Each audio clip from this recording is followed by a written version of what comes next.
Jack, एक बहुत ही ordinary boy जो अपनी फैमिली के साथ रहता है और स्कूल जाता है। उसकी लाइफ बिल्कुल नॉर्मल चल रही थी अंटिल वन डे जब वो घर वापस आया। जैसे ही उसने हाउस के अंदर एंट्री की, उसने अपने फादर को काउच पर बैठा हुआ देखा, लेकिन कुछ अजीब सा फील हुआ। जैक जल्दी से उनके पास गया और उनसे बात करने की कोशिश की, बट सबसे बड़ा शॉक ये था कि उसके फादर मर चुके थे। उसे कुछ समझ नहीं आया और उसने उन्हें जगाने की बहुत कोशिश की, लेकिन कोई रिस्पॉन्स नहीं मिला। फिर उसने अपनी मदर को बुलाया, बट उन्होंने भी कोई आंसर नहीं दिया। वो तुरंत ऊपर की तरफ भागा और वहां उससे और भी बड़ा शॉक मिला। उसने अपनी मदर को जमीन पर डेड पड़ा हुआ देखा और ऐसा लग रहा था कि किसी ने उनका मर्डर किया था। जैक जोर से चिल्लाया और उस आदमी को दूर रहने के लिए बोला, लेकिन उस आदमी ने उस पर एक पावरफुल मैजिकल अटैक कर दिया, जिसकी वजह से जैक जमीन पर गिर गया। उसी वक्त ब्लॉन्ड हेयर वाला एक लड़का वहां आया और बोला, मैं तुम्हें बहुत टाइम से ढूंढ रहा था।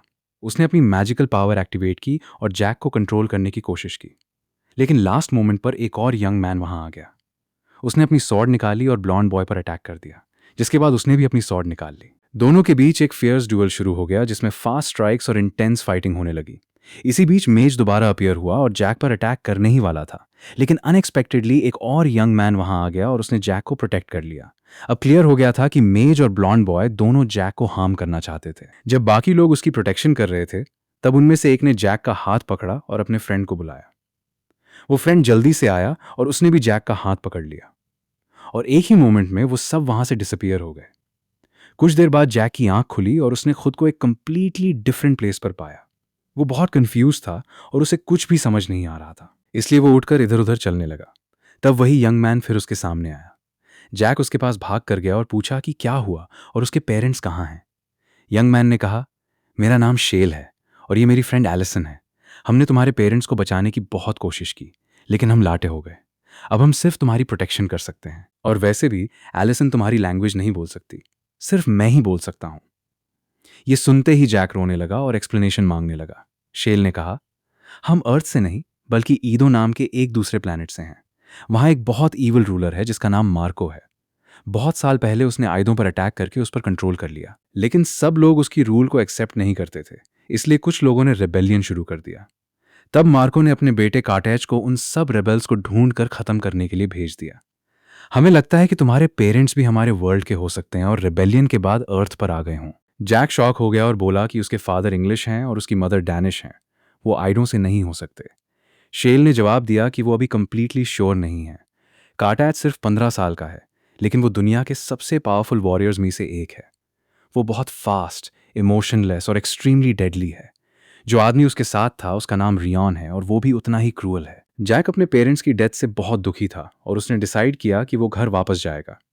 जैसे ही वो बाहर जा रहा था, उसकी मुलाकात एक लड़की से हुई जो दूसरे रूम में थी। उसने जैक को आवाज़ दी, लेकिन जैक उसकी लैंग्वेज समझ नहीं पाया। वो उसके पास आई और उससे एक नेकलेस दिया। जैसे ही जैक ने वो नेकलेस पहना, वो उसकी बातें समझने लगा। लड़की ने बताया कि ये एक मैजिकल टूल है जो इस वर्ल्ड की लैंग्वेज समझने में हेल्प करता है। जैक ने मैजिक की बात का मजाक उड़ा दिया, जिससे वो लड़की गुस्सा हो गई। उसी वक्त शेल वहां आया और उसने उस लड़की को उसके नाम विक्टोरिया से बुलाया, लेकिन जैक गुस्से में वहां से चला गया और भटकता हुआ ऊपर एक स्ट्रेंज रूम तक पहुंच गया। जैसे ही वो अंदर गया, रूम अपने आप लाइट अप हो गया। जैक डर गया, लेकिन फिर भी एक्सप्लोर करता रहा। तब उसने एक क्रिस्टल को टच किया।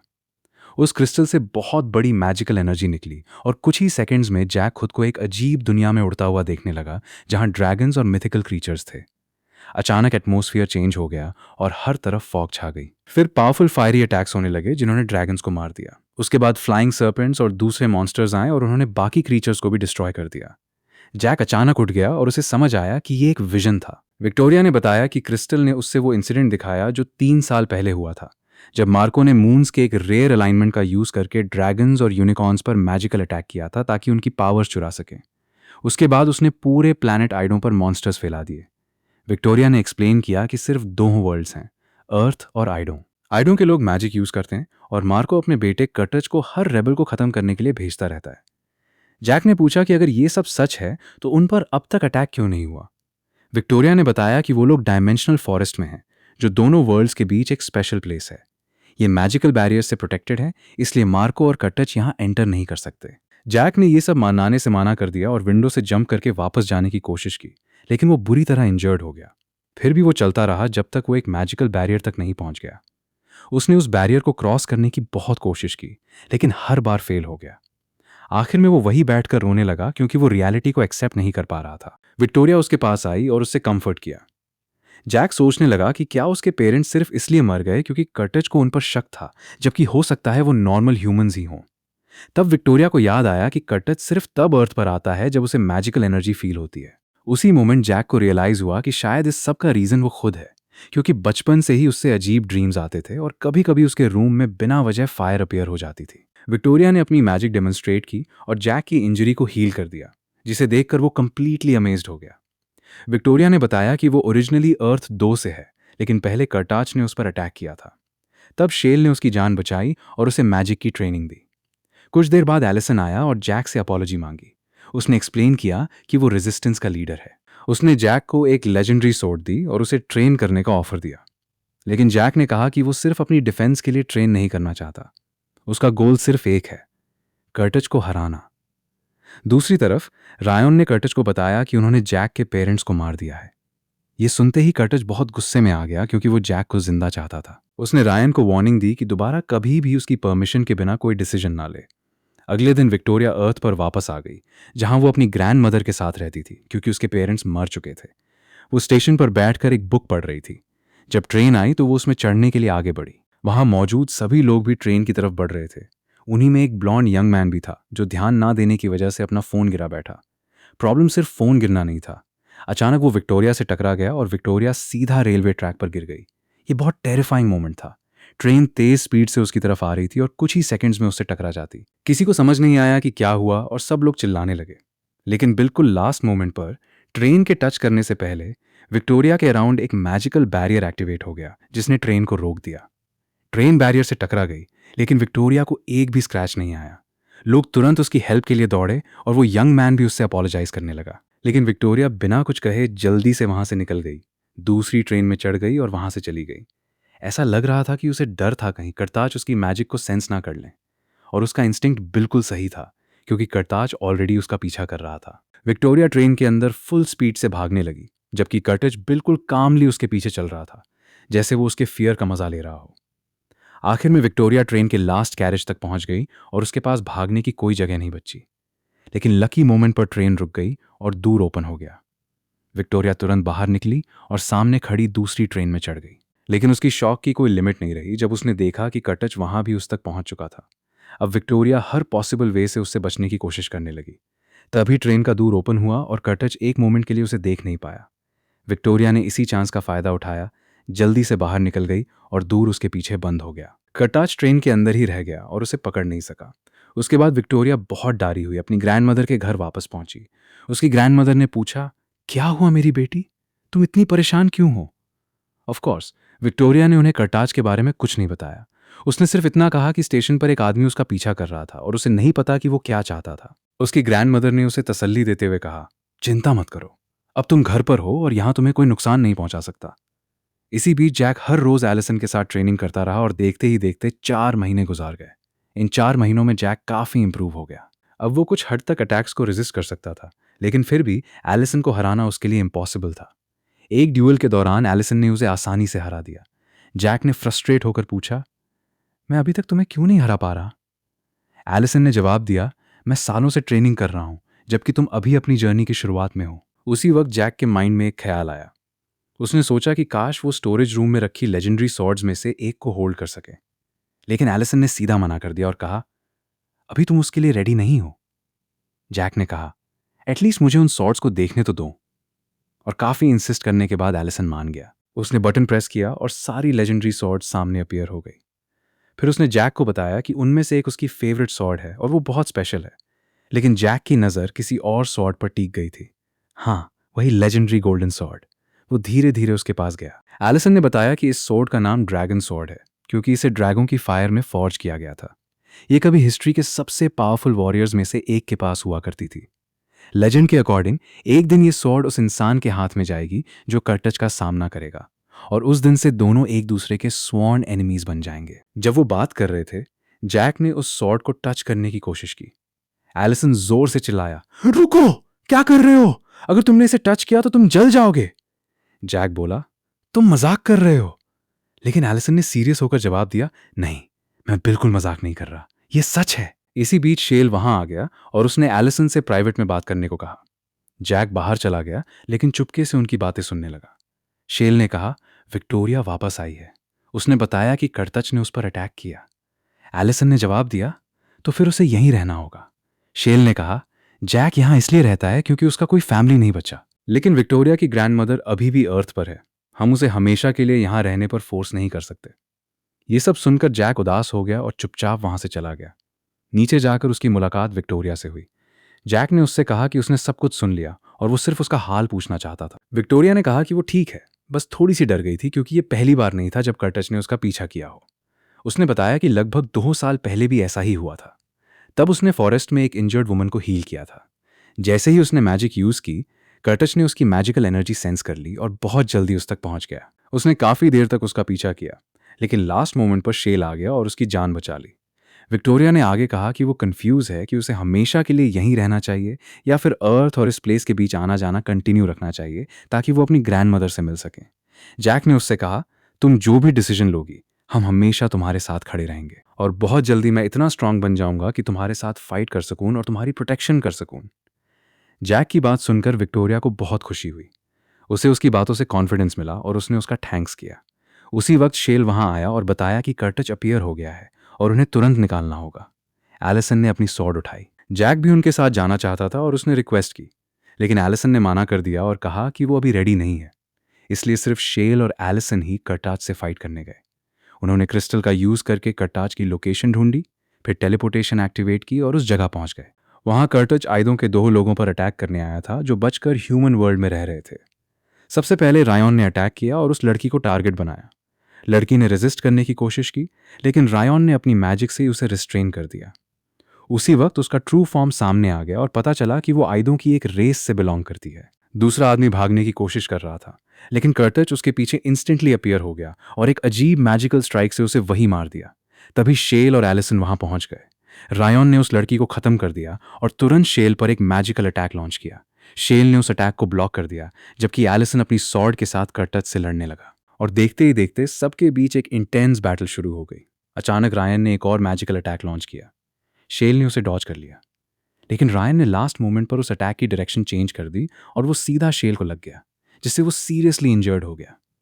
जब एलिसन ने यह देखा तो वो तुरंत शेल के पास भागा और बोला, हमें अभी यहां से निकालना होगा। शेल ने लास्ट मोमेंट पर टेलीपोर्टेशन एक्टिवेट कर दिया, इससे पहले कि रायन या कर्टच उन्हें फिनिश कर पाते। दोनों वापस फॉरेस्ट में आ गए। इसी बीच जैक ट्रेनिंग कर रहा था। जैसे ही उसने उनकी आवाज सुनी, वो भागकर उनके पास गया, लेकिन किसी ने उस पर ध्यान नहीं दिया क्योंकि सब लोग शेल की कंडीशन देख रहे थे और विक्टोरिया से उसकी हेल्प करने को कह रहे थे। विक्टोरिया ने कहा कि वो ट्राई करेगी, लेकिन उसके लिए उन्हें फॉरेस्ट के बाहर जाना होगा क्योंकि वहां उसकी हीलिंग पावर ज्यादा स्ट्रांग होती है। सब लोग बाहर गए। विक्टोरिया ने अपनी हीलिंग मैजिक यूज की और काफी एफर्ट के बाद शेल की इंजरी हील कर दी। शेल ने उसका थैंक यू किया और कुछ देर के लिए रेस्ट करने चला गया। उसके बाद विक्टोरिया जैक के पास आई और उससे पूरी इंसिडेंट के बारे में बताया। जैक मुस्कुराया और बोला, तुमने बहुत अच्छा काम किया, तुम एक लेजेंडरी मेज हो। विक्टोरिया हल्का सा मुस्कुराकर बोली, नहीं, मैं अभी सिर्फ हाफ मेज हूं और हिस्ट्री की ग्रेटेस्ट मेज के सामने तो मैं कुछ भी नहीं हूं। विक्टोरिया ने कहा, ली एक ट्रू हीरो था। उसके पास एक मैजिकल स्टाफ था जो पहले उस स्टेचू में रखा हुआ था, लेकिन बहुत पहले वो चोरी हो गया था। फिर उसने उदासी से कहा कि वो पिछली मिशन पर भी नहीं जा पाई थी और वैसे भी वो मिशन फेल हो चुकी थी। उसी वक्त जैक सोचने लगा, हम हर बार क्यों हार जाते हैं और हम कर्टच से एक स्टेप आगे क्यों नहीं रह पाते। ये सोचकर वो क्रिस्टल रूम में चला गया और बोला कि वो देखना चाहता है कि कटाच इस वक्त कहाँ है। क्रिस्टल ने उससे कटाच की करंट लोकेशन दिखा दी। फिर जैक ने रिक्वेस्ट की कि वो उन्हें सिर्फ दूर से देखना चाहता है। क्रिस्टल ने उससे घोस्ट लाइक फॉर्म में उन्हें देखने की परमिशन दे दी। जैक ने देखा कि कटाच और रायन एक जगह खड़े हैं। कटाच के हाथ में एक अजीब सी बुक थी जो देखने में बहुत इंपॉर्टेंट लग रही थी। जैसे ही कटाच उस बुक को खोलने लगा, जैक उसके अंदर देखने की कोशिश करने लगा, लेकिन अचानक कटाच को सब कुछ फील हो गया। उसने तुरंत एक मैजिकल टेक्निक एक्टिवेट की और जैक के माइंड को कंट्रोल करने की कोशिश की। बिल्कुल लास्ट मोमेंट पर विक्टोरिया ने जैक को जगा दिया। कटाच ने रायन से कहा, कोई हमें देख रहा था, वो जरूर शेल के लोगों में से कोई होगा, उनका एंड अब बहुत करीब है। विक्टोरिया के जैक को जगाने के बाद शेल और एलिसन को भी पता चल गया कि जैक ने क्या किया था। एलिसन ने गुस्से में कहा, तुमने बहुत बड़ी बेवकूफ़ी की है। कर्टाच एक पल में तुम्हें मार सकता था, बस उसके पास इनफ टाइम नहीं था। जैक ने हैरान होकर पूछा, लेकिन कैसे? मैं तो अपने बॉडी के साथ वहां था ही नहीं। शेल ने एक्सप्लेन किया, करताज की मैजिक दूसरों के माइंड में एंटर करती है। वो या तो उन्हें कंट्रोल कर लेता है या फिर उनका माइंड डिस्ट्रॉय कर देता है, जिससे उनकी डेथ हो जाती है। दोनों ही सिचुएशंस बहुत डेंजरस हैं। उसने आगे कहा, अगर कर्टज तुम्हें कंट्रोल कर लेता तो वो तुम्हारे थ्रू डिमेंशनल फॉरेस्ट में एंटर कर सकता था, और वो हम सब के लिए एक बहुत बड़ी डिजास्टर होती। जैक ने अपनी गलती के लिए अपॉलॉजी मांगी। उसके बाद शेल और एलिसन यूज रेस्ट करने का टाइम देकर वहां से चले गए। विक्टोरिया वहीं रुक गई। वो समझना चाहती थी कि एग्जैक्टली क्या हुआ था। जैक ने बताया, मैंने उन्हें किसी जगह पर देखा था। उनके पास आयदों की लैंग्वेज में लिखी हुई एक स्ट्रेंज बुक थी। विक्टोरिया ने पूछा, क्या तुम्हें वो जगह याद है? जैक ने कहा, उस जगह का नाम तो मुझे नहीं पता, लेकिन मैं उसका स्केच बना सकता हूं। विक्टोरिया ने तुरंत उससे एक नोटबुक और पेन दिया। जैक ने उस जगह का इतना एक्यूरेट ड्राइंग बना दिया कि विक्टोरिया उसकी ड्राइंग टैलेंट देखकर सरप्राइज हो गई। उसने कहा, मैं इस प्लेस को ऑनलाइन सर्च करने की कोशिश करती हूँ। जैक ने हाँ में सर हिलाया और वापस ट्रेनिंग के लिए चला गया। ट्रेनिंग के दौरान एलिसन उसके पास आया और अपने पहले वाले बिहेवियर के लिए अपॉलॉजी मांगी। फिर वो मुस्कुराया और बोला, वैसे जैक, तुम मेरे बेस्ट स्टूडेंट्स में से एक हो। मैंने तुमसे पहले बहुत लोगों को ट्रेन किया है, लेकिन तुम सबसे फास्ट इंप्रूव होने वाले स्टूडेंट हो। फिर एलिसन थोड़ा सीरियस होकर बोला, तुम्हारी सबसे बड़ी वीकनेस ये है कि तुम बहुत रेकलेस हो और अपनी हेट्रेड को अपने डिसीजंस पर हावी होने देते हो। मैं तुम जैसे वॉरियर और एक दोस्त को खोना नहीं चाहता। ये बात सुनकर जैक बहुत इमोशनल हो गया। उसने कहा, मुझे माफ कर दो, मैं दोबारा तुम्हें डिसअपॉइंट नहीं करूंगा। एलिसन ने उसके कंधे पर हाथ रखते हुए कहा, मुझे तुम पर भरोसा है मेरे दोस्त। उसके बाद विक्टोरिया को आखिरकार वो क्लू मिल गया जिसे वो इतनी देर से ढूंढ रही थी। विक्टोरिया पहले ही अपना लैपटॉप लेकर आई थी। काफी सर्च करने के बाद उससे पता चला कि जैक ने जो जगह देखी थी वो ब्रिटिश लाइब्रेरी लंदन थी। उसने तुरंत जैक को बुलाया और सब कुछ बताया। जैक ने कंफर्म किया कि वही प्लेस उसने क्रिस्टल विजन में देखी थी। विक्टोरिया ने यह भी बताया कि रिसेंटली एक मिस्टीरियस बुक बहुत ज्यादा डिस्कशन में थी। ये बुक एक साइंटिस्ट पीटर को मिली थी और ऐसा लग रहा था कि किसी वजह से कर्टज ने वही बुक चुरा ली थी। तभी एलिसन और शेल भी वहां आ गए और उन्हें पूरी बात पता चली। शेल ने विक्टोरिया से इमेज को जूम करने के लिए कहा। जैसे ही विक्टोरिया ने जूम किया, शेल शॉक हो गया। उसने कहा, यह बुक बहुत एंशिएंट एरा की है, ग्रेट मेजेस के टाइम की। उन्हीं मेजेस की स्टैच्यूज इस प्लेस के अंदर बनी हुई हैं। फिर उसने एक्सप्लेन किया, बहुत पहले जब वॉर्स चल रहे थे तब ये ग्रेट मेजेस भी उन बैटल्स में फाइट करते थे, लेकिन एंड में वो लोग बचकर इस जगह आए और इसी प्लेस को बिल्ड किया। यहीं उन्होंने अपनी मैजिकल सॉर्ड्स, रिलिक्स और बहुत सारे मैजिकल आइटम्स स्टोर किए थे। शेल ने आगे कहा, उन्होंने एक स्पेशल बुक भी लिखी थी जिसमें उन्होंने अपनी हिस्ट्री और हर इंपॉर्टेंट इवेंट रिकॉर्ड किया था, और कर्टज ने जो बुक चुराई है वो वही ओरिजिनल बुक है। फिर उसने सीरियस होते हुए कहा, मुझे लगता है कि उस बुक में लाई के मैजिकल स्टाफ की लोकेशन भी लिखी हुई है, और अगर कर्टज को वो स्टाफ मिल गया तो बहुत बड़ी डिजास्टर हो जाएगी। ये सुनते ही एलिसन ने कहा, हमें तुरंत ब्रिटिश लाइब्रेरी जाना होगा और पता लगाना होगा कि वहां एग्जैक्टली क्या हुआ था। और वो सब लंदन की ब्रिटिश लाइब्रेरी पहुंच गए। अनफॉर्चुनेटली एलिसन को वहां नॉर्मल ह्यूमन क्लोथ्स पहने पड़े और वो इस बात से क्लियरली इरिटेट था।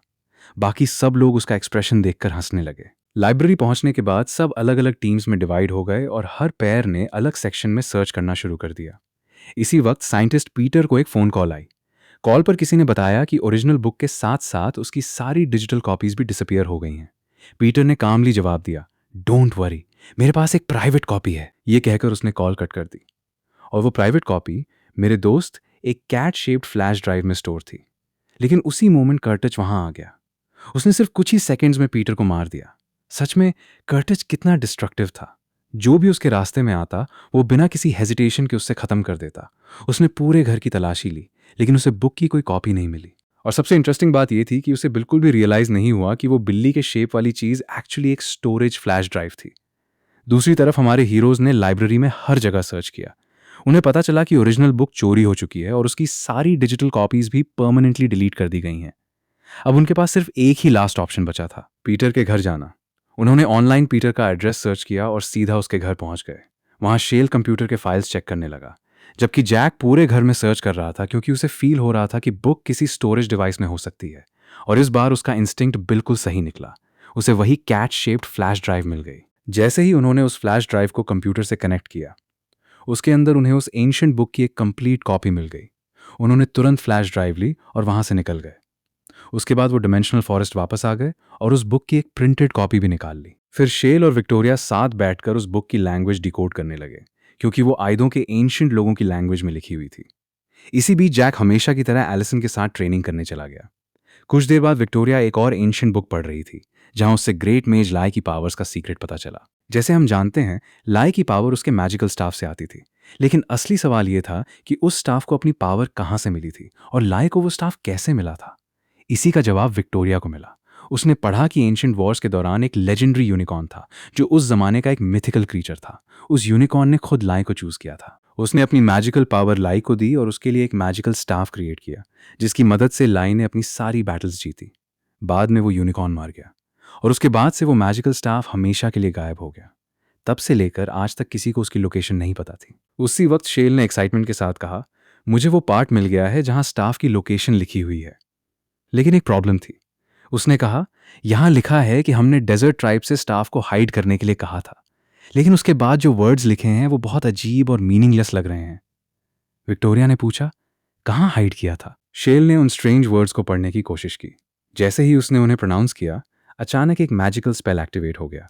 उनके सामने अर्थ का एक प्रोजेक्शन अपीयर हुआ और उस पर स्टाफ की एग्जैक्ट लोकेशन मार्क हो गई। अब फाइनली उन्हें पता चल गया कि मैजिकल स्टाफ अफ्रीका के डेजर्ट में छुपा हुआ है। शेल और विक्टोरिया तुरंत जैक के पास गए और उससे सब कुछ बताया। उसके बाद चारों मिलकर अफ्रीका के डेजर्ट की तरफ निकल पड़े ताकि स्टाफ को ढूंढ सकें। वहां उनकी मुलाकात आयदों के एक आदमी से हुई, जो उसी यूनिक रेस से बिलोंग करता था जिसे वो पहले देख चुके थे। उस आदमी ने बताया, मेरी पूरी ट्राइब बहुत साल पहले इस जगह आई थी, लेकिन अब वो सब मार चुके हैं और सिर्फ मैं ही जिंदा बचा हूं। एलिसन ने बिना वक्त गवाए कहा, हमें लाई का स्टाफ जल्दी चाहिए, इससे पहले कि कर्टच उस तक पहुंच जाए। लेकिन उस आदमी ने सीधा जवाब दिया, मैं तुम्हें वो स्टाफ क्यों दूं? यह सुनकर एलिसन गुस्से में आ गया, लेकिन शेल ने उसे शांत कर दिया। फिर एलिसन ने कहा, ठीक है, कम से कम हमें स्टाफ दिखा तो दो। इस बार वो आदमी मान गया और उन्हें एक केव के अंदर ले गया। लेकिन जैसे ही वो केव के अंदर पहुंचे, विक्टोरिया ने अचानक एक बहुत पावरफुल डार्क एनर्जी फील की। उसने तुरंत समझ लिया, कर्टच उनसे पहले ही वहां पहुंच चुका था और केव के अंदर मौजूद था। विक्टोरिया ने तुरंत जैक को बताया। जैक बिना एक सेकंड वेस्ट किए एलिसन और शेल को वार्निंग देने के लिए दौड़ पड़ा, ताकि वो लोग ट्रैप में ना फंस जाएं। वो शेल तक तो टाइम पर पहुंच गया, लेकिन एलिसन पहले ही केव के अंदर जा चुका था। जैक, शेल और विक्टोरिया तुरंत उसके पीछे केव के अंदर दौड़े और अंदर जो उन्होंने देखा वो सबके लिए एक बहुत बड़ा शॉक था। जिस आदमी से वो मिले थे वो पहले ही मर चुका था और इतनी देर से उसका डिस्गाइज लेकर उन्हें बेवकूफ बनाने वाला कोई और नहीं बल्कि रियान था। जहां तक एलिसन की बात थी, कर्तच ने उसे सिर्फ कुछ ही सेकंड्स में हरा दिया था। अब वो जमीन पर बेहोश पड़ा हुआ था। ये देखकर जैक अपना गुस्सा कंट्रोल नहीं कर पाया और सीधा कर्तच पर अटैक कर दिया। लेकिन कर्तच ने सिर्फ एक स्पेल से जैक की स्वॉर्ड को फ्रीज कर दिया और अगले ही पल एक ही स्ट्राइक में उस स्वॉर्ड को टुकड़े टुकड़े कर दिया। अब सब लोग बहुत डेंजरस सिचुएशन में फंस चुके थे, लेकिन तभी कुछ कंप्लीटली अनएक्सपेक्टेड हुआ। अचानक मैजिकल स्टाफ उड़ता हुआ सीधा विक्टोरिया के हाथ में आ गया। विक्टोरिया ने बिना एक सेकंड सोचे तुरंत जैक के ऊपर एक प्रोटेक्शन स्पेल कास्ट कर दिया, क्योंकि उसी वक्त कर्टच ने उस पर अटैक कर दिया था। लेकिन विक्टोरिया के स्पेल की वजह से वो अटैक कंप्लीटली फेल हो गया। कर्टच ने विक्टोरिया की तरफ देखकर कहा, स्टाफ मुझे दे दो। विक्टोरिया ने जवाब दिया, इस स्टाफ को सिर्फ मैं ही यूज कर सकती हूं। कर्टच ने ठंडी आवाज में कहा, तो फिर हम तुम्हें भी अपने साथ ले जाएंगे। फिर उसने एक और बात कही, बदले में मैं तुम्हें एलिसन को जिंदा दे दूंगा, वरना इसी वक्त उसे मार दूंगा। ये कहकर उसने सबके सामने एलिसन को और भी बुरी तरह इंजर्ड कर दिया। ये देखकर सब लोग शॉक में आ गए। आखिरकार विक्टोरिया ने अपनी मैजिक रोक दी और धीरे से बोली, ठीक है, मैं तुम्हारे साथ चलती हूं। जैक ने उसे रोकने की बहुत कोशिश की, लेकिन विक्टोरिया कर्टच की तरफ चलने लगी। इसी लास्ट मोमेंट पर शेल ने इंटरवीन किया।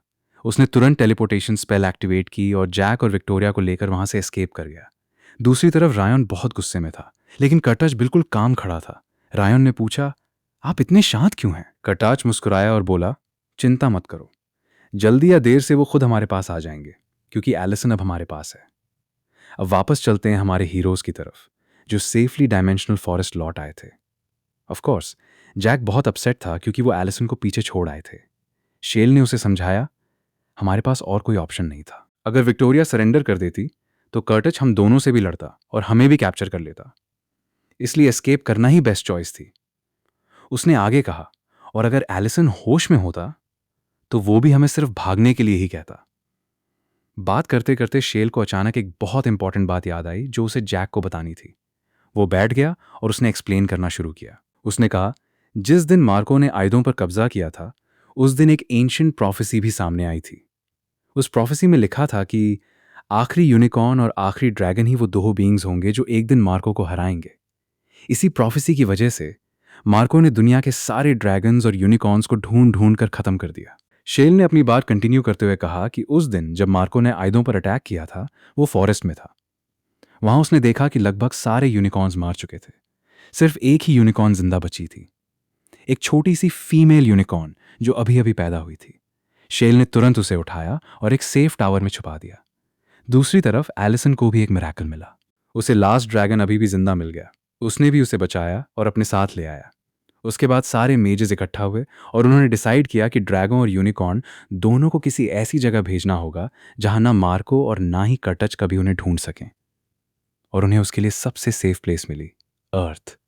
हाँ, ईदों की आखिरी होप। लास्ट यूनिकॉर्न और लास्ट ड्रैगन दोनों को अर्थ पर भेज दिया गया। तब से लेकर आज तक किसी ने उन्हें नहीं देखा, लेकिन एक बात पक्की है, वो दोनों अभी भी जिंदा हैं। और इसका सबसे बड़ा प्रूफ ये है कि कर्टच आज भी उनकी तलाश कर रहा है। शेल ने बताया कि डिमेंशनल फॉरेस्ट मिलने के बाद उसने और एलिसन ने ड्रैगन और यूनिकॉर्न को वहां लाने की बहुत कोशिश की, लेकिन वो उन्हें कभी ढूंढ नहीं पाए। पूरे 3 साल तक उन्होंने अर्थ के हर कोने में सर्च किया, लेकिन अर्थ इतनी बड़ी है कि उनकी सारी मेहनत बेकार चली गई।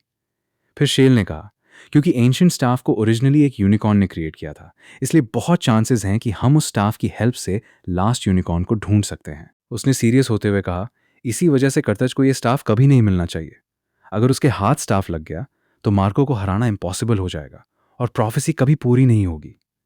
ये सब सुनकर जैक कंप्लीटली शॉक हो गया। इतनी सारी हिडन ट्रूथ्स एक साथ जानकर वो कुछ देर तक कुछ बोल ही नहीं पाया। शेल ने उससे कहा, तुम्हें यह सब जानना जरूरी था, अब जाओ, थोड़ी देर रेस्ट कर लो। दूसरी तरफ एलिसन की आंख खुली। उसने खुद को एक प्रिजन सेल के अंदर बंद पाया।